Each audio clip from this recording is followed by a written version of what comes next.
Estudiantes, ¿qué es el imperialismo y cómo les parece la intervención que ha hecho Estados Unidos hacia los países de Latinoamérica?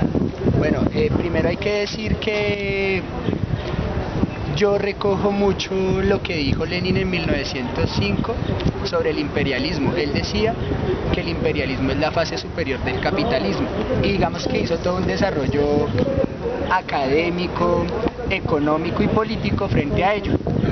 Yo creo que en estos momentos el mundo vive una tercera fase de imperialismo. ¿Cómo así tercera fase?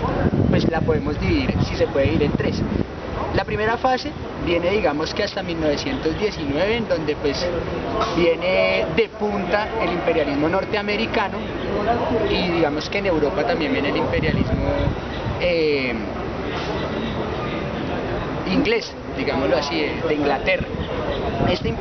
Digamos que estos dos países empiezan a desarrollar unos medios de producción mucho más complicados, mucho más acelerados, y digamos que esa contradicción de la que hablaba Marx en El capitalismo y en El capital, de la socialización de la producción versus de los medios de producción privados, pues se fue, digamos que, acentuando mucho más en esa primera fase de imperialismo.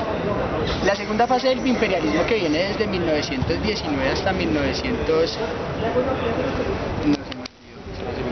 sí, hasta la Segunda Guerra Mundial, es un imperialismo donde lo que prima, o la característica principal en él, es un imperialismo monopolista de Estado, donde el Estado controla, digamos, todo el capital dentro del país y digamos que no deja de desarrollar la fuerza productiva privada, sino es estatal, netamente.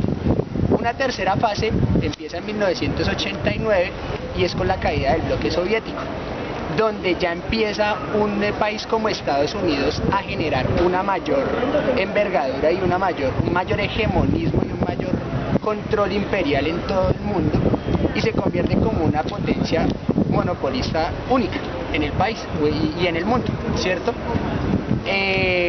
Allí digamos que pues viene el capital privado, digamos, con todo lo que son los organismos multilaterales, como lo es el Banco Mundial,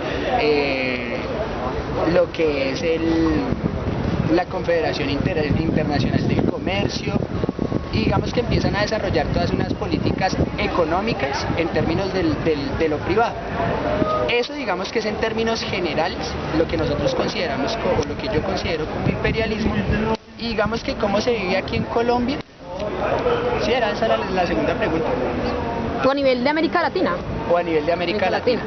Resulta y pasa que eso coge auge con todo lo que se llamó la globalización.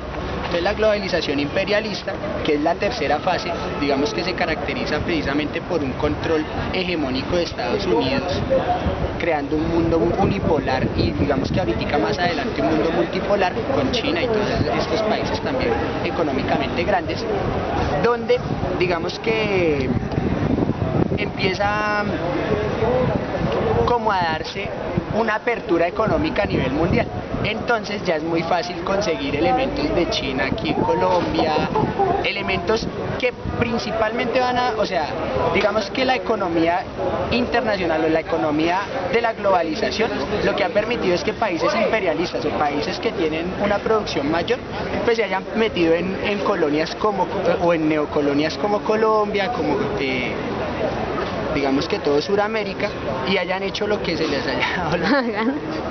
Eso, yo creo que aportando un poco lo que dice el compañero, es importante hablar en términos de qué organizaciones multilaterales existen actualmente en el mundo.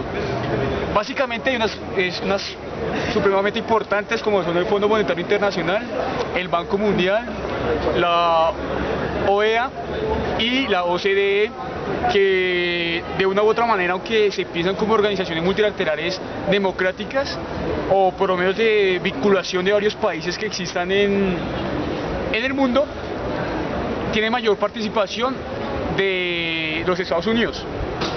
¿Qué implicaciones tiene ese tipo de organizaciones multilaterales en América Latina? Su misión o visión que tengan de la economía mundial es la que se aplica a los países que se llaman tercermundistas o subdesarrollados. Y el Fondo Monetario Internacional, junto con el Banco Mundial y las diferentes organizaciones multilaterales, son las encargadas de hacer unos planes estratégicos económicos y políticos que involucren a los países subdesarrollados. Es decir, como por ejemplo algo como el Fondo Monetario Internacional cuando hablan de los créditos educativos, cuando hablan de los créditos de la vivienda, cuando hablan de la estructuración de la economía nacional, son injerencia de esos organismos multilaterales en la economía política y en la política social que se tiene en un país. Ustedes van a ver digamos, en los textos que se trabajan durante el curso, hablan del plan estratégico para los países subdesarrollados y hablan de los planes económicos que involucran, entre otras cosas, la eliminación de la producción agrícola nacional y de la industria local. Eso lo podemos ver reflejado en los TLCs que se vienen realizando con diferentes países internacionales, como por ejemplo el TLC con los Estados Unidos, el TLC con Corea del Sur, el TLC con China, con la Unión Europea, y que si ustedes analizan detenidamente, lo que hace los TLC es básicamente suprimir o sofocar la industria nacional. Estados Unidos sí ejerce control político en Colombia y también lo hace con control económico por parte de los medios o por parte de los organismos que les estoy hablando.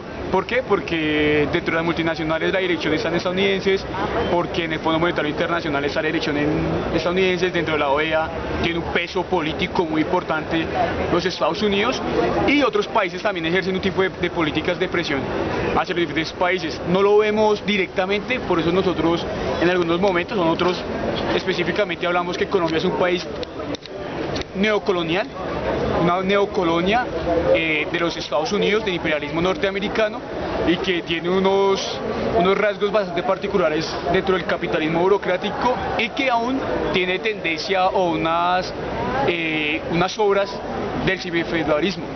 Entonces, esa es la explicación de por qué nosotros pensamos o creemos y que estamos seguros de que Estados Unidos efectivamente hace presión política y económica hacia los países de América Latina.